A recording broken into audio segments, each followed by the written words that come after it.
The wind over Prince William Sound carried an unnatural chill on January 24, 1924. The sun had long dipped below the mountains, but the sky remained an eerie pale blue, the kind of light that makes shadows seem alive. Whittier, a fishing settlement of barely 300 souls, was used to snowstorms. They'd survived winters far worse. But that night, something was different. Fishermen in the harbor recalled how the water, usually turbulent with the incoming storm, had frozen smooth in minutes, trapping their boats mid-turn. Children playing outside complained of a strange ringing in their ears, and dogs whimpered, refusing to leave the warmth of their owners' firesides. Then the wind changed. It came suddenly, in a single sweeping gust, bringing with it a wall of white so thick you couldn't see your own hands. Temperatures plummeted to an unrecorded low. Lamps sputtered. Doors creaked open on their own. People began locking windows they'd never thought to lock before. By the time midnight struck, Whittier's fate was sealed. The town's final hours had begun. Though no one yet realized they were living in them, morning never came. Instead, a pale half-light filtered through a sky so heavy with snow, it seemed ready to collapse. Whittier's streets lay empty. There were no footprints in the fresh powder, no sled tracks, no voices calling to neighbors.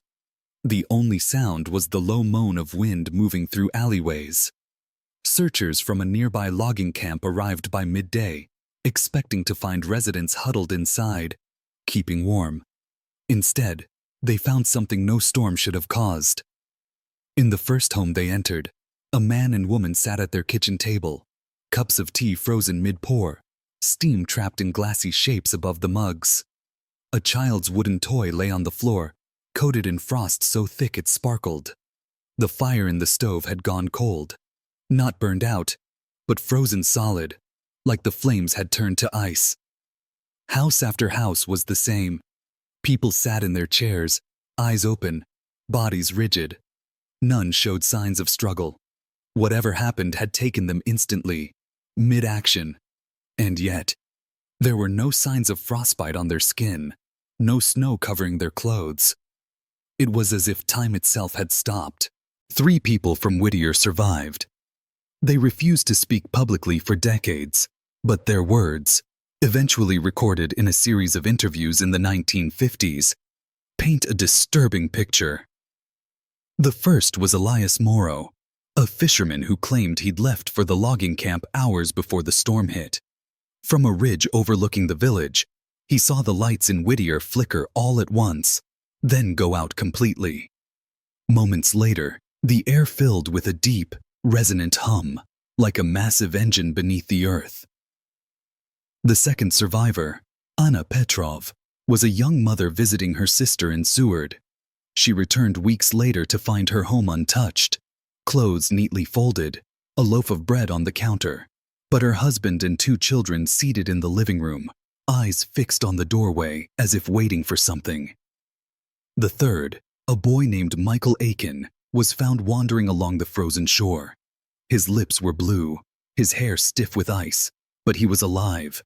He never told anyone what he'd seen. He never spoke again. Authorities blamed the tragedy on extreme hypothermia brought on by sudden weather changes. Reports described a perfect storm of wind and temperature drop, claiming residents had been overcome before they could seek shelter. But this explanation left gaping holes. Why were people frozen mid-action? Why were fires frozen solid? And why did the snow in Whittier carry strange, almost geometric patterns, as if etched by hand? The official report was buried in government archives by 1925, classified as Environmental Incident Data, incomplete.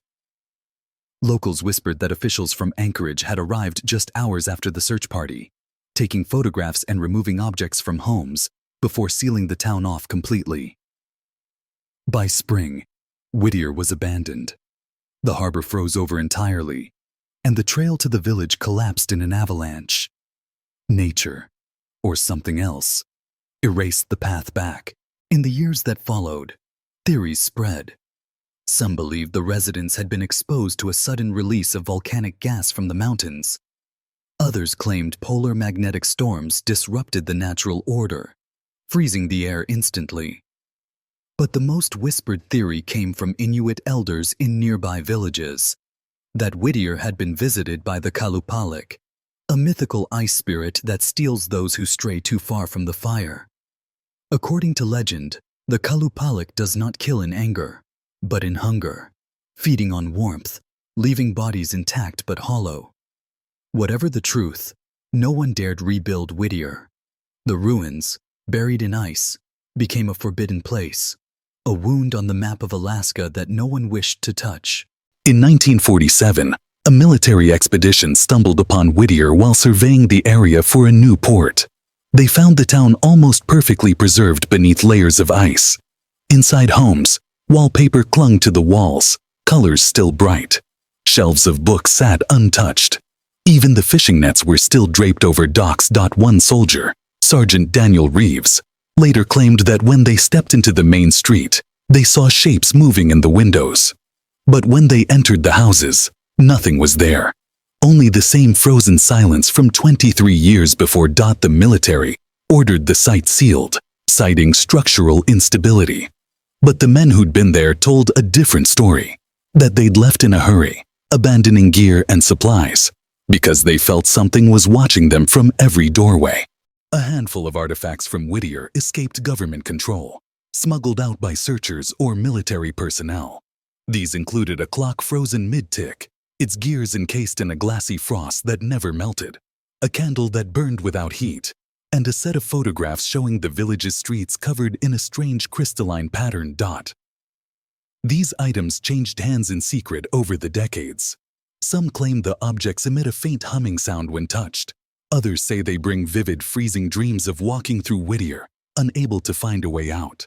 In 1971, an old man in a nursing home near Anchorage claimed to be Michael Eichen, the boy survivor. His nurse said he often woke in the night shivering, whispering, "It's still out there."